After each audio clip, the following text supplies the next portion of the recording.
Yeah, right. Hello, everyone. It's live. It's live, but Well, not really. It's not really live, actually, when people are watching this. Hello, It's everyone. live, but we don't want to talk to anybody in the side chat live. That's what we're doing now. There we go. Hello, everyone. Welcome to the channel. Today, I'm going to go over some of the estate sale buys that I did today with Eric Weber. And anything else you want to add to that exciting intro? Well, I mean, it was rather exciting. I'm kind of blown away by how exciting it was, but no, it's just, I mean, again, it's just another variety of stuff you can find in estate sales. And we were looking at it last night, and Jason was kind of making a plan, and he actually bought things that I actually bought and had him buy for me. So I mean, it's kind of interesting what you can do as well. So yes, like I don't have enough on my plate. I got to buy for you schleps too. That's right. What's that big box of stuff I have over there? Atari stuff, I think it was. All right. That D&D thing, don't forget that. It's over there. It's all in the same box. So yeah, that was not cheap. That stuff was pretty pricey, actually. Oh, I know for that. So, but yeah, it's just, I mean, just it's not even so much. It's not like I can't find stuff here to buy. Obviously, I mean, I did a video just a couple of days ago on my stuff that I bought, but every now and then you see something you like and you enjoy selling from another spot, and if you're hanging out with somebody, they can just pick it up. And Jason and I were planning on meeting up here in a couple of weeks anyway. My son will be on spring break, so I was gonna make a trip over to his area anyhow. So yeah, that way we can. Of course, I don't really want to fill the car up before I even get there. Well, I think you might want to rent a van this time. We do the van rental again. Yeah, I could think of several boxes of stuff that I have for you. Yeah, and a giant dog bed. Yeah, and there's a lot of miscellaneous stuff. I really got to make like a specific pile for you because I don't want to forget the Highlander stuff. Yep. I don't want to forget those ammo boxes I got for you. Oh yeah. There's those primer things, whatever. Yep, we'll have to get it together. But yeah, that's the fun stuff. I mean, we do this, I don't know, 2-3 times a year at least. I mean, it seems like more lately, but yeah. And Jason's only 8 hours away from me. I mean, in the grand scheme of things, it's not that far. And I've got a new car, but I usually just rent a van so I can save the miles on my car, and then I also get more space. And a van rental for 3 or 4 days is only a couple $100. Yeah, last time you almost had to strap stuff on the Raptor on the hood there. Or well, I have a small car, but I can put like 8 totes in my car. But it's just, I mean, it's packed at that point. And yeah, remember that? Because I can't use the front seat because I got Luke with me and everything. So yeah. But well, for starters, I got up at 5 a.m. for this thing, and it's like, what time is it now? Oh, it's 2 something. Great. I'm like exhausted. I'm on like 3 hours sleep, so I'm a little, Yes, Jason is not what we would call a morning person. No. Jason's morning starts about 10:30 in the morning. So I get to work like 11. That's usually my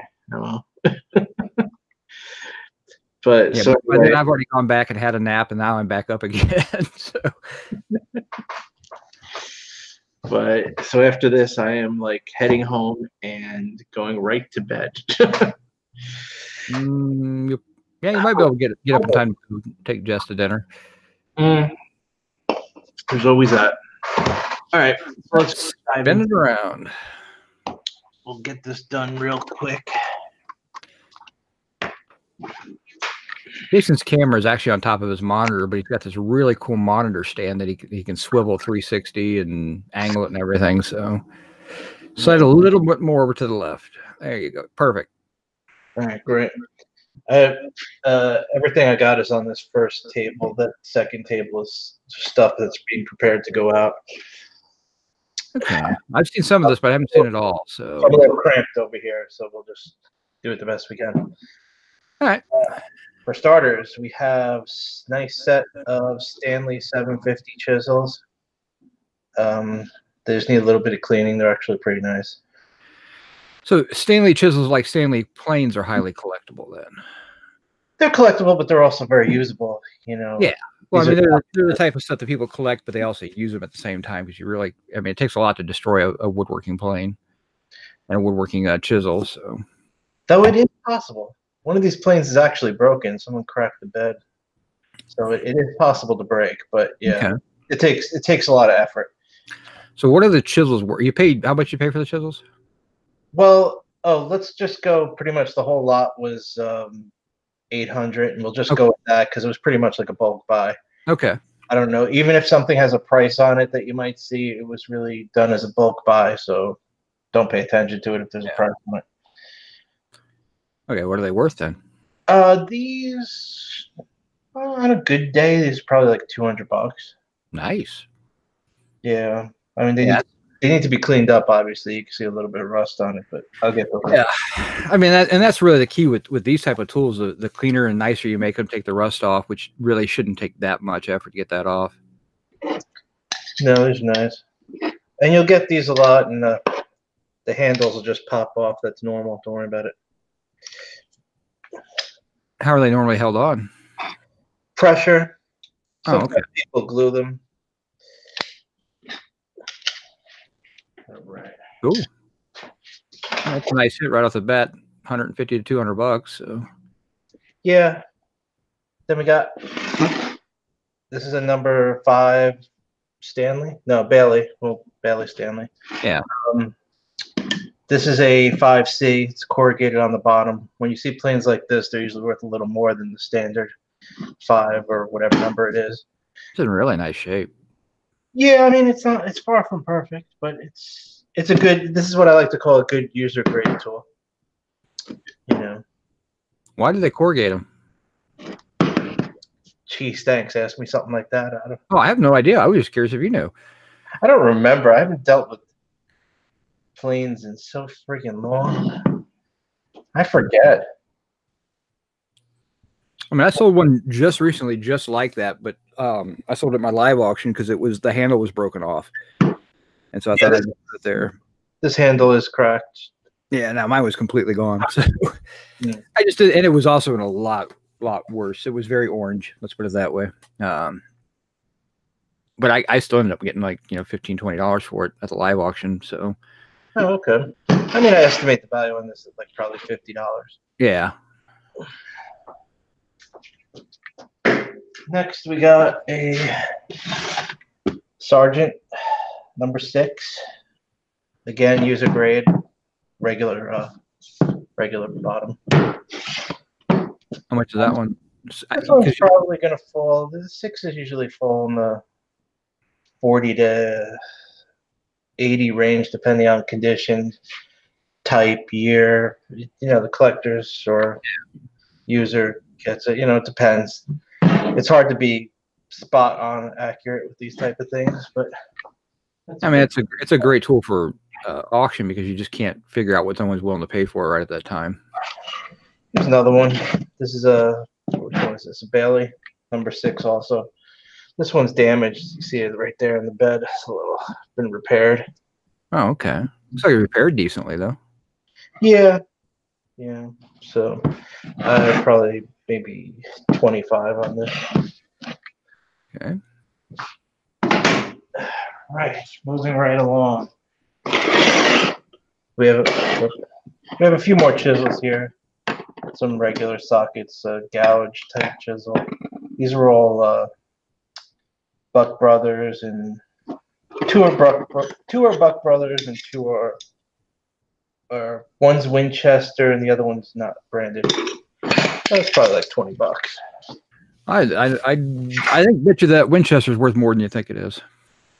Yeah, I'll try to lowball. I don't like to. Yeah, that Winchester tools for some reason bring a lot of money with the Winchester brand name on them. So.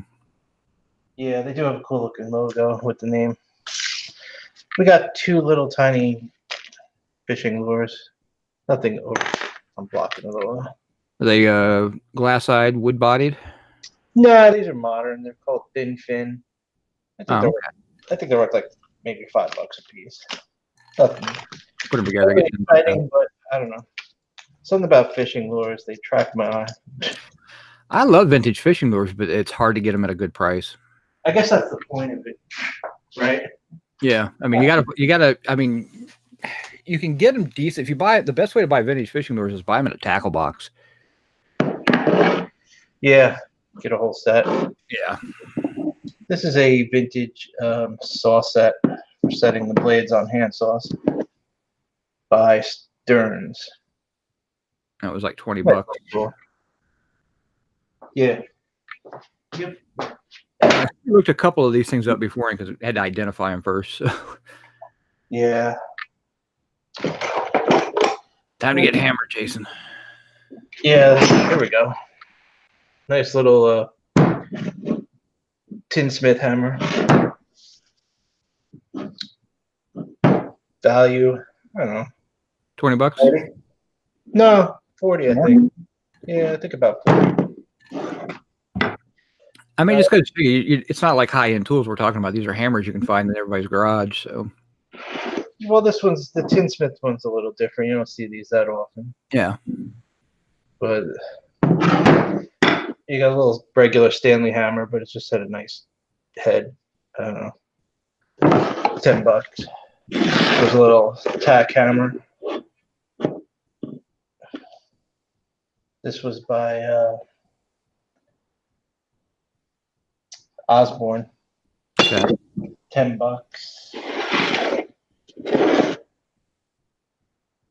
Vohan. This is like a masonry hammer. Probably like $10. Wasn't he the villain in Russell movie? Wasn't he the villain in Big Trouble in Little China? Too much. Here we have a little plum hatchet hammer. That's the shingle hammer, isn't it? Oh wait, no, that's the. This is a regular little hatchet. Bit narrow. Then we got, here's the shingle one. Okay. In the Eastwick. Now that little spot on the back there's where you attach different blades to cut different styles and stuff. So yeah, I think the other one's a shingle hammer too, just not a fancy one. Possibly. It does have the same pattern on the hammer end. Yeah, it's the same. I think it's just an older style where you didn't have the adjustable blades to put on it. Yeah.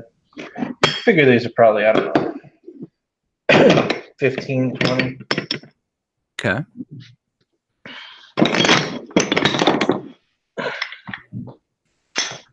Yeah, I've been a ton of estate sales. I've never even bothered to look at the hammers. This is neat. Oh, that's your ads, isn't it? Yeah, this is an adze used for cutting logs. Does it look like it was hand forged? Yeah. Yeah. She's old. She's got some age to it. Doesn't have a handle. But I forget what these. This one's not marked, so I wouldn't expect it to reach too much of a premium. That didn't even look like it's ever been used. Yeah, it's pretty clean. I know, $40-50 at least. I guess. I don't remember, to be honest with you. I haven't had one of those in a freaking long time. Long time. Here we got a 8-inch lathe faceplate. This is about probably $40. Okay.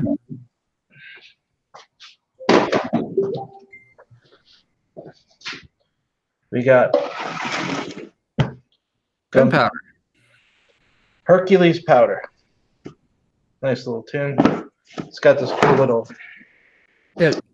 Show me how that thing pops off and then the other piece pops off. So it's kind of like a little holder. Yeah. This is smokeless powder, so it's not black powder. That's a big difference. Black powder is highly flammable, highly explosive. This is what they call nitrocellulose powder, so it's actually paper based. And you obviously can't sell it on eBay, but you can sell the tins, and what you just dump the powder out. And the good thing about it is you can put the powder in your garden and stuff like that. It actually will help you with it's like fertilizer. Throw it down and water it down, you'll be fine. Yeah. It has that type of cap that you have to pry up. Yeah. All right. Then we got 2 other little Hercules tins. Yeah, those are really, really cool. Same type of caps on them. Yeah.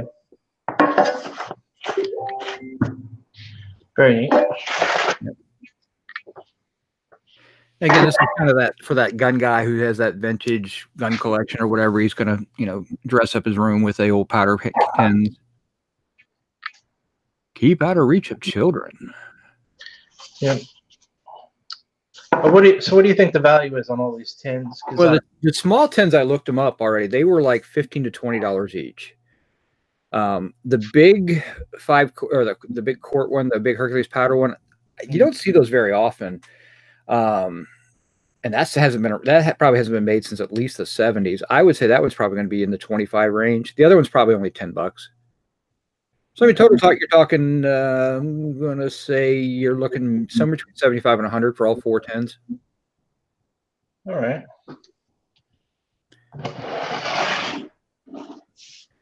And that is the Star Lube Sizer. And what that is for is when you cast bullets, there's grooves in the bullets. And then you would actually take the individual bullet and you stick it at the bottom down there, and it'll actually inject lube all the way around it. And so what that means is it'll size the bullet so it's the right size, and then it also will lubricate the bullet. It's used for guys who are really into reloading, and they cast their own bullets and then they lube them up and everything. So it's kind of it's a big deal if you're into casting, but they're pricey. That's the nice thing about them is that's not the original handle, but I don't think that's going to make any difference at all. I would say that's probably in the neighborhood of $100.50, maybe as much as $200. So, I mean, really, that's a good piece. Well, you know, here at this channel, we like money. Yep. Next. That's the Lyman Jr.? Yes. That's a Lyman Jr. turret press, which is that's really kind of nice. It's an older model, obviously. That one probably hasn't been made since the 70s, maybe early 80s.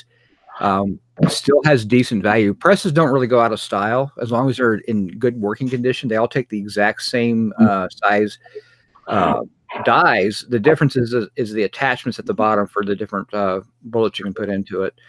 It's probably somewhere between 50 and 100. Clean it up, you'll get closer to 100. It has 2 dies in it. Yeah, I'd take the dies out, sell the dies separately. That's right. And then we have another turret press. Yeah, see, that's a little nicer one. It's got 1 die. Yeah, I would say that one's probably going to be closer to 100. And like, because it's a little neater, a little cleaner. This one's Lyman All-American press. Yeah, that's also a little bit more heavy duty. If you look at the other one's, you know, not. You can load anything on any of these things, but the heavier, dutier ones work better with the rifle rounds, especially the big long rifle rounds. It takes a lot of effort to resize those. So, like I said, I'd say that's easily 75 to 1 1/4. Okay. Like I said, clean them up a little bit, and I mean, it won't take much to clean them. Oh, it also came with the. Yeah, that's the priming kit. That's actually important to sell it with that. That'll actually really pump the value. That's like $30 by itself, but if you put it with the press, I think you'll get to the high end of the press pricing then. Okay. And it also came with the, let's see, this. Okay, that's a 4-shot case trimmer. Looks like you have, is there 1 die with it, or? Looks like just the one insert. Yeah. That's just used because brass, when you shoot it, it stretches. So you have to trim it back after so many times of reloading it. It's a good tool. It's about $40 though. And you can buy all the different inserts. So you can buy one. You buy one trimming tool, and then you buy the different inserts. And you can do pretty much any brass in it. There's actually an old piece of tape on it that says new $55 in 2001.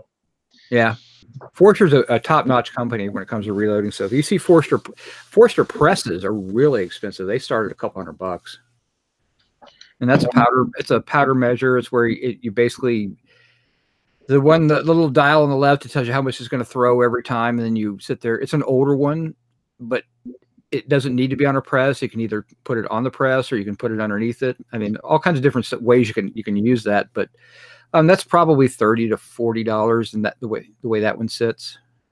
All right.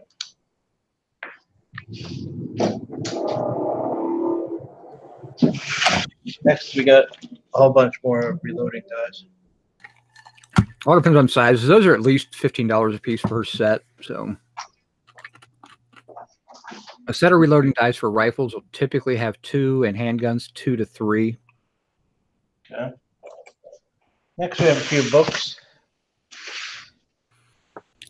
Yeah, look at the 66 to 67. It gives you an idea of the time period for all this stuff. So again, outdated, but still collectible. People still like to have their old manuals. They're not terribly outdated. It's just that you don't have some of the newer stuff. But the powder formulations don't really change that much.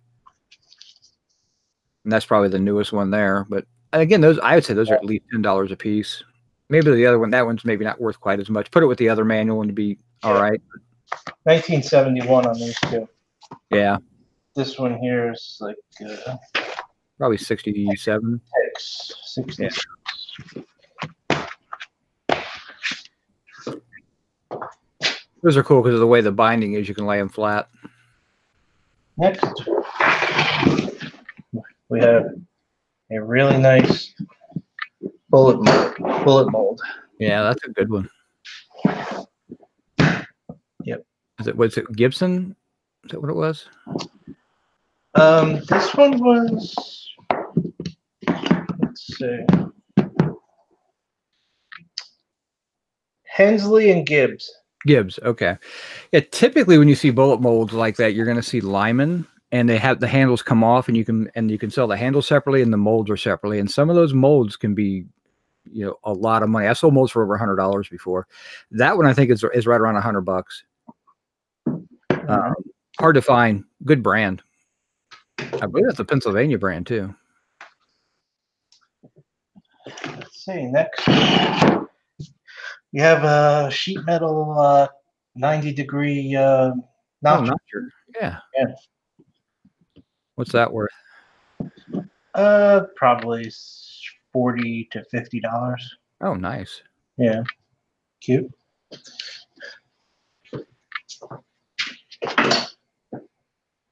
Now we have two very cool sets of glasses. Oh, welding glasses. Yeah, like a little steampunkish, of course. Yeah, I'd say those are at least $25, $30 a piece. They're tinted greenish. I mean, they're dirty as heck. I got to clean them up. They're not broken, though. You can tell I just cleaned it with my hand. Yeah.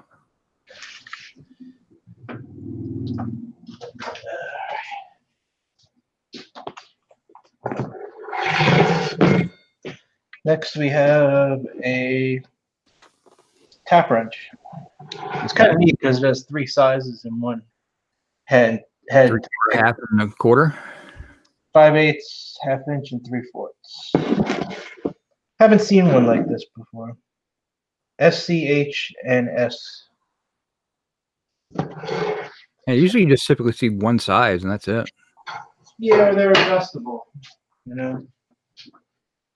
What's next? All right. It's a spiky thing. It's a spiky thing. It's for upside down. Yeah, it's for an anvil. Yeah, it's called a hardy. It goes in the little hole. If you ever see an anvil and you always wonder what that little hole at the end is for, it's for putting on little hardy attachments. So you can bend metal around it different ways and different sizes and stuff. All right. Oh, value on that. I don't know. It is marked. Probably 50, I would think. On the hardy? It's got a brand name on it? That is probably. Yeah, it does. I can't quite read it, though, but I'll figure it out. Yeah. Some of the letters. Next, we have a nice punch. Usually used for like leather and stuff. I mean, the cool thing about this one is it's a big size, so it's worth at least 10. It's 1 5/8. And the blade is nice on it. No damage.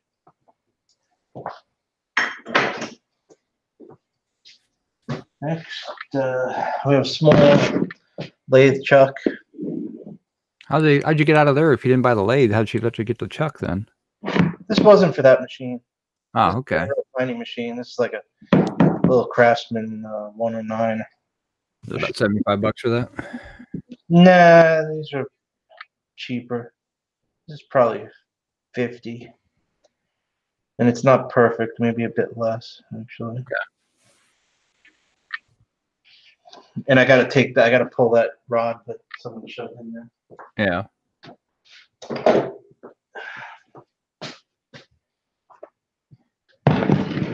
This, you're really old school tap chuck. Okay. So you can chuck taps in like a lathe or drill press, I guess. Oh, okay. I got it. Morse taper 2. It's by Skinner Chuck Co. That's a really good brand. Cool. It's probably like $50. Okay. All right. This is for that same little lathe that Chuck went to. It's like a little tiny faceplate for it. This is like 15, maybe 20. Okay. Next, we got like a little tiny collet set in the original half of the case. These are for, you know, those Fordham grinders that like jewelers and watchmakers use. That's what these are for. This is worth probably like $30. 30, maybe a little more. Guy definitely had an eclectic collection of tools. Yeah, absolutely. There's this guy. What was this again? It's a tubing pinch tool, something like that. Sounds we had good. to look up the patent on that one because we didn't recognize it. It's for copper tubing. You pinch it shut with that. I don't know what the purpose is, but what was the value on it? Somebody was selling it at $20. Yeah. I thought it looked interesting, so I threw it in the pile. Well, when you bundle stuff up, sometimes you can just do that. And you're throwing $20 tools in there. They don't look like much. That's what's nice about them. Yeah. This is a hand knurler. A hand knurler? Yeah, it's used to create knurled edges on metal. Okay. Normally you would do that kind of work on a lathe, but you can do it by hand with one of these little handy dandy tools. This is at least $50. Probably. Oh, wow. Yeah. And I'm lowballing because I don't see a brand name on it, though it is manufactured. Basically, knurling is like what they actually did to this handle here. This handle's knurled. Yeah. Well, I knew what knurling is, but I didn't know what. I didn't mean you.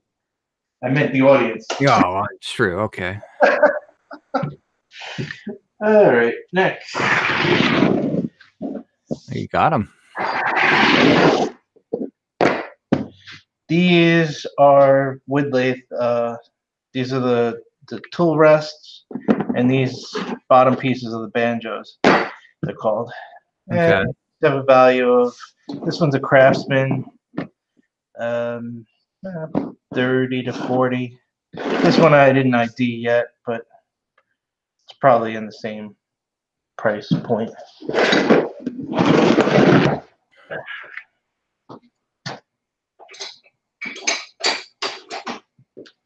Wait, hold on. Yeah, there's actually a part number on it, so I'll be able to figure it out pretty easy. Okay. This I just grabbed for the hell of it because it was sitting there. These are kind of cool. A little pin drill. Yeah, sometimes these are used to like just like hold little drill bits, or even though it has like a drill chuck to it for doing stuff by hand. Nothing in the handle. No, this is just like a little Japanese made tool. This is, nothing special, like $10. But I always like these for some reason. Yeah.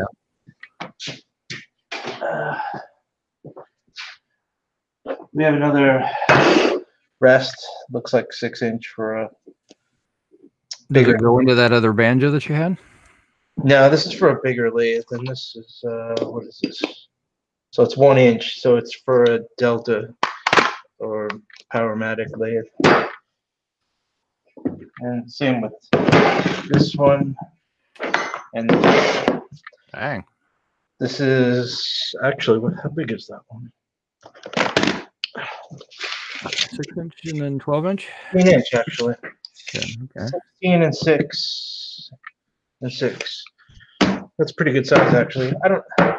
This like $10. It's nothing because it's got a little damage to it. But these two as a set is probably $50, $60.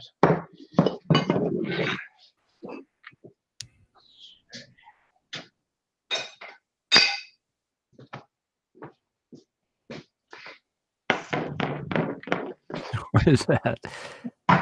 It's a little tin. I don't know if the tin's original or not. But inside we have.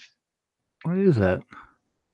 This is a old school tachometer for measuring the speed. You'd put like this against like a spindle, and it'll tell you the revolutions. That's kind of cool, actually. Yeah, it's an interesting one. I've seen lots of these, but never like this one before. And still kind of new in the packaging.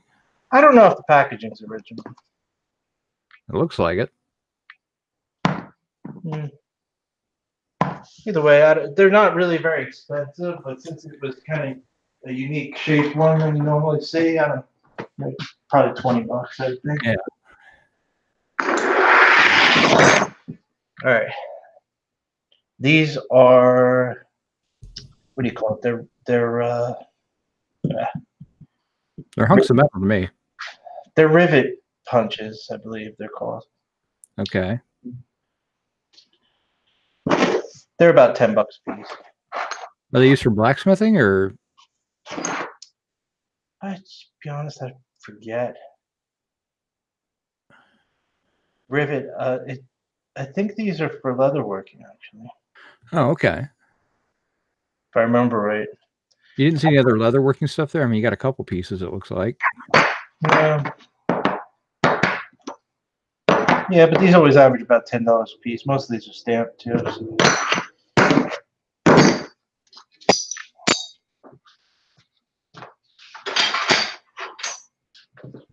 All right. Next, we have miscellaneous tube that doesn't go with that. These are 3 V blocks, Starrett. That rod that you see going through it is supposed to be there. Usually these are sold in sets of 2, though, with 2 of these clamps, but there's only 1 here, and there's an extra V block. Whatever. This is at least probably $60 minimum. Oh, okay.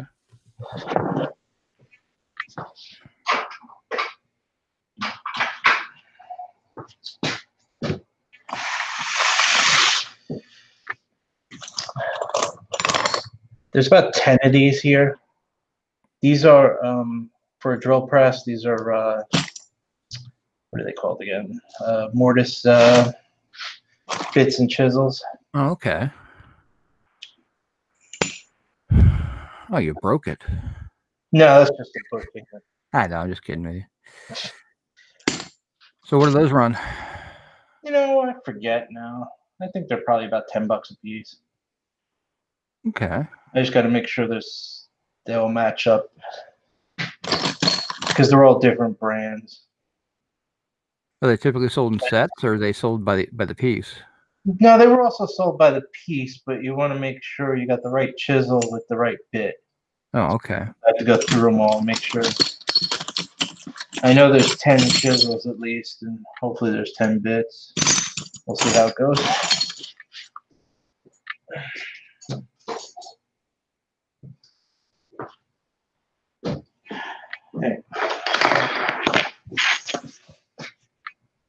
It's a powder shot measure. Yep. It has. Those are about $20. Yeah. It has the little degree Yeah. indicator. You can adjust it, and a lot of those, because back in the day with black powder, like when you were loading up a black powder shotgun, it was equal amounts powder to shot. I mean, that's just how they did it. You scoop a powder, scoop a shot, and wad on top of it, and you were done. So this one is 2.5 to 5. So that's. I mean, like I said, that's probably $20 to $25. All right. And then we got said miscellaneous tool. I said I think it's a bullet starter and I think it's missing a piece. But I mean, I could be wrong. I mean, it's like a wooden little hammer thing, but Well, it's definitely not a hammer. This is more a handle. Yeah, it's a handle. Typically, you would see, like, you would push in with a shorter hand. When you start like a black powder bullet, you push in with a short handle, and then you have a long handle that pushes the rest of the way in. So you need like a leverage to get it in the barrel. So that's where the short part would come in. So I don't really know. It does look gun related to me, though. It was with some research. It was with the gun stuff. It kind of almost looks like a punch, where you would punch the leather here and the excess would pop out here. It could be a wad cutter. Okay. You got vintage shotgun stuff there. There's no blade here, so it's definitely not a punch. Well, I don't know. I mean, I think you're on the right track. So, if anyone knows, by all means, leave a comment. Yeah. We're guessing. I mean, but it's all we can really do sometimes. All right.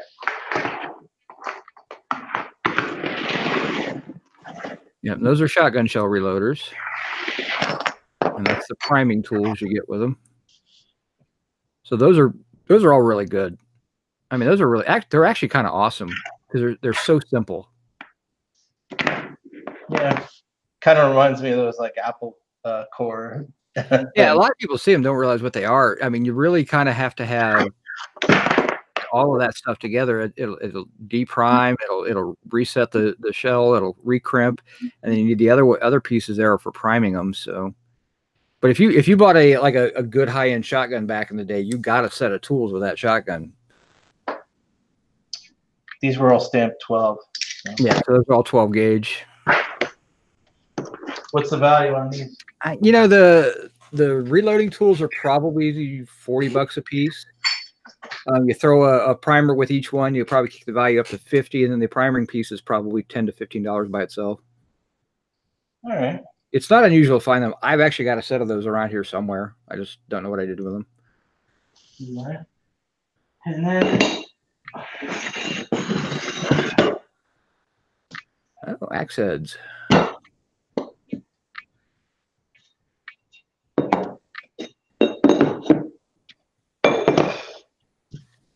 Most of these have the original label on it in different degrees of, repair. I'm not repair, just or despair, I guess. Yeah. And those were what, McKinnon, you said? Yeah, these are McKinnon. Yeah, we looked these things up because you're just kind of curious. This is the first thing you bought, and these things are probably at least $150 each, which is crazy when you think about it. And they were sitting in a box at the sale, and they even have a price tag on the box. I don't remember. I just know that these were on the outside stuff, which was mostly lower end stuff. Yeah, but I mean, these and the chisels were out there, and these were the first two things I grabbed. I actually grabbed these because they opened the outside first before they let people in the house. So I grabbed the chisels and these and quick ran up and paid real fast so that I could. Yeah, I mean, if you think about it, that right there, you paid $800 for everything, and then you've got $600 sitting right there. And then, the chisels were, say another $100, $150 for the chisels. I mean, you got your money back in the first two items you bought. Yeah, those are real good. Axe heads can be really, really good. The key is how can you identify the maker? If you can identify the maker, that makes a big difference. Those are like, some of the best ones that are on eBay are McKinnon. So Yeah, it's funny. They actually didn't stamp their name in the actual metal, apparently. yes, it's a paper label, which makes it even. I mean, I think that's going to help the value more than anything because usually when you see them sold, they're saying it's a McKinnon, but you can't prove it. Where now you can prove it. Right. I wouldn't be surprised if you got over $200 a piece for them. I don't know. We'll see. I mean, it is what it is. Yeah. I don't even know where to start them at yet. I would probably start them about 125, see where they roll, but I'd only do one at a time. They are different sizes, though. Yeah, if you have different sizes, and I could sell. Are they all 4 different sizes? I think at least 2 are the same. Hold on.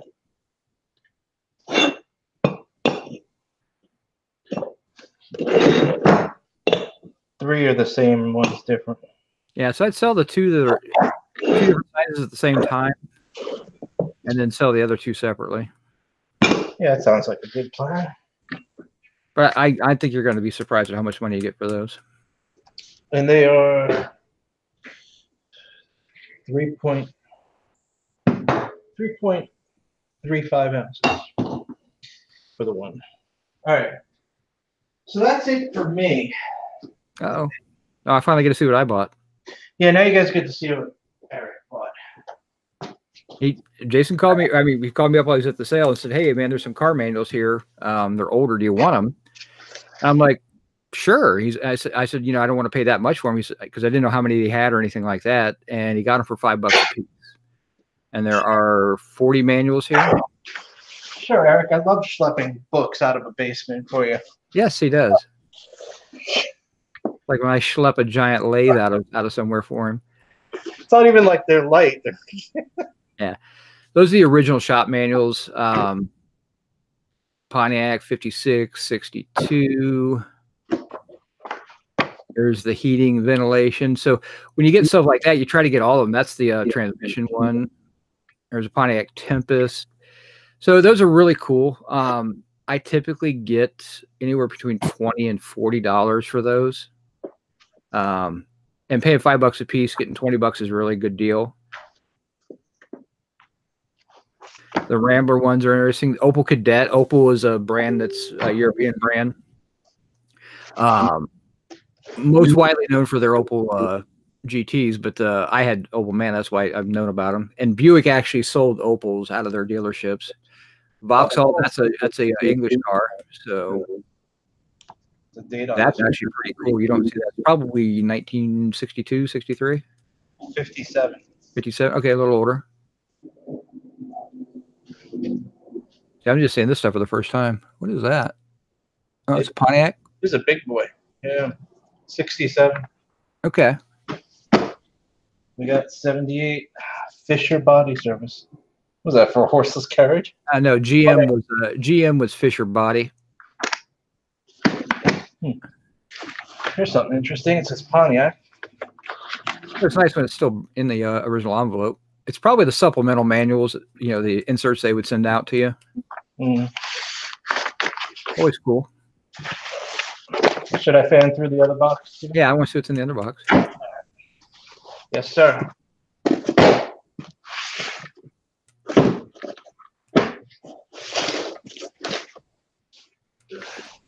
And what Jason and I do is I buy stuff for him, he buys stuff for me. We meet up and then we figure out, who owes who what, and then we just figure out the money at that point. So yeah, the total cost on these was $200. Yeah, which is fine with me because like I said, $5 a piece. If there's 40 of them, I turn around and I get $20 a piece. That's $800. I mean, quadruple my money. There were 8 of these Cadet Opals. Yeah, those are the supplements. So yeah, so those will actually probably all be different. And there's one Chilton for a very nice car. That's the Ford Escorts and stuff. So yeah, but car manuals, I love car manuals. They're nice, cheap, easy sells, fast. That's Buick body. Buick chassis. Okay, and the Wildcat and Electra and all that. That's all good stuff. And again, all this stuff has actually been reproduced. It's put out on CDs and everything. But car guys are old school. 55. Yeah, there's nothing like having a car show and having your 55 Oldsmobile sitting there, and you've got the original shop manual. Okay, there's 64. So not getting too many duplicates then, just different years and different varieties. Yeah. Okay. 65 chassis again. Pontiac shop metal 58. 56. Yep.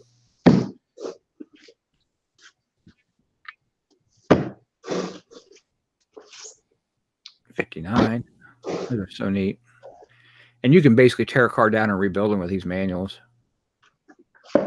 So much more thorough nowadays. That's for the transmission. Tempest. 62 chip chassis, yep. Are the chassis ones still good? Yeah, that's because I mean the chassis is basically the suspension and everything. And so guys who are working on them, it's going to have the original specs. If you've ever had a car that's had an accident, this will have the original specs, so you can get it back into perfect condition. Air conditioning. Air conditioning. You must need that in 66. Yeah, but if you're at a car show, that's a little piece that's always nice sitting there. So never underestimate the power of a car guy's wallet. Believe me. I didn't count them.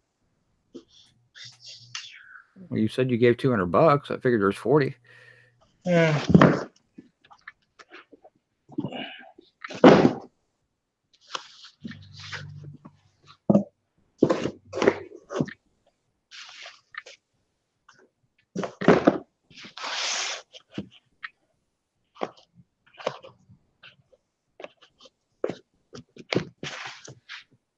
Let's see.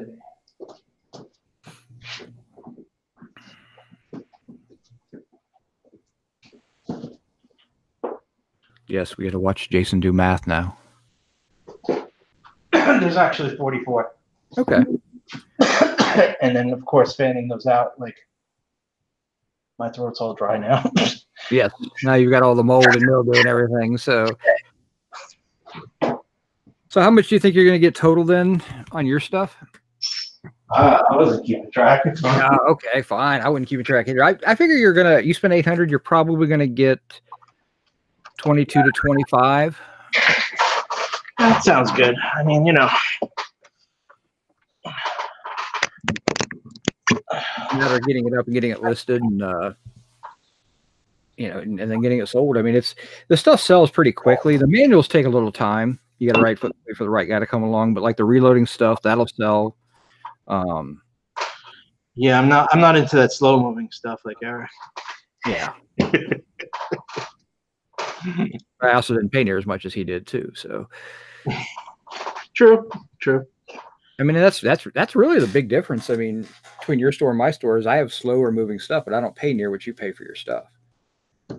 Yeah. Yeah, but you also get more money for it because you paid up for it. So I mean, it's just kind of a trade-off. I don't mind the slower moving stuff because I have 1,800 items in my store. So when I look at my sales, as long as I've got 4 or 5 items selling every day, I'm good.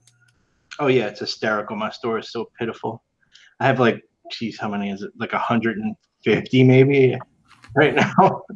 Yeah. It's sad. But I sold like, I don't know. I think I'm at like 500 in the past 2 months. 500 items. Mm-hmm. Yeah. It's like, with the tools, it's like the sell-through is very good. So I can never keep the store like super stocked, It's like I put it up at least 50% or so. It's gone in a few days.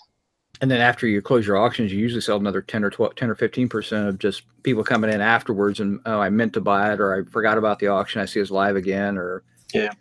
Don't get me wrong. I'm not complaining. I mean, it's a good thing. It's a good problem to have.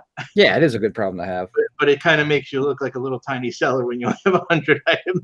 Well, I mean, it's so funny when people sit there and look at your store like, oh, Eric's got 1,800 items. He must be doing, fantastic. And I do pretty darn good. And, I think my sales last year, and I don't work hard at this, was right around 60,000 in sales. Jason, who works harder than me, but he doesn't have a very big store, was more than double of my sales. I can tell you that right off the bat. So I mean, it kind of depends on where you want to be at. It's where you're comfortable at. I could easily double my volume, but I actually have to work a lot harder too. And I'd have to be buying a little bit more higher end stuff. I don't mind the $20 to $25 price point. That's pretty much my average at Jason's is 40. I think was what last time you looked at yours, like 40 to 45, somewhere in that range. I'm usually between 45 and 50 on average. Yeah.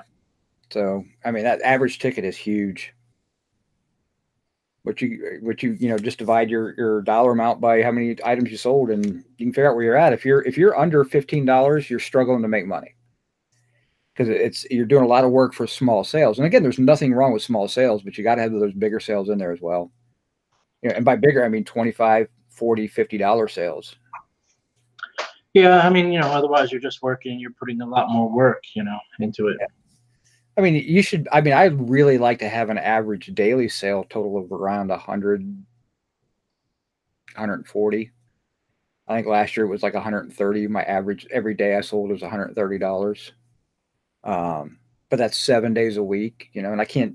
I guess I could go out and get a job that made that much. I used to make that, more than that, but I don't want to work that hard. So. Yeah. But cool, good stuff. All right. Yeah, I guess we'll wrap it up, everyone. Yeah, there's no live chat, but you can leave comments on the video at the bottom. So any questions or anything, just ask away, and then check out Jason's channel and subscribe, and check out my channel and subscribe, and good to go. Just search for my name, Eric Weber. I am not the one that sold the books on how to pick up women. It's so funny when you do an Eric Weber search, it pops up like 20-something people. Just figure I have no picking names, so I'm just Eric Weber. I don't even have a name. I mean, somebody for Pete's sake, find a name for Eric. Everybody brainstorm a little. I won't pick my own name. I think that's lame, and I'm just not that type of person. Well, great. Cool. Well, we'll see you in the next video. Take care, guys. Enjoy. Peace.